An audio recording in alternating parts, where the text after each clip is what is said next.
നമസ്കാരം.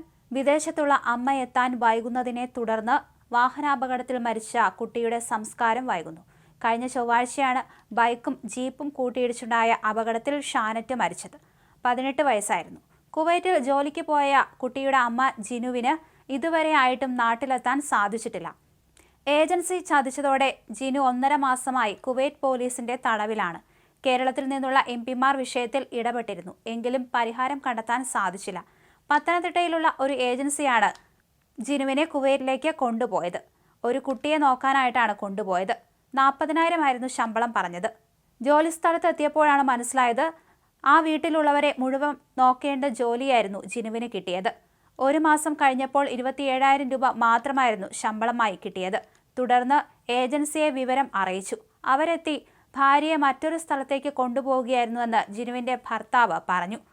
എന്നാൽ പിന്നീട് കാര്യങ്ങളൊക്കെ വഷളായി. യുദ്ധത്തിന്റെയും കോവിഡിന്റെയും പേര് പറഞ്ഞ് ഭാര്യയെ ജയിലിലാക്കുകയായിരുന്നു.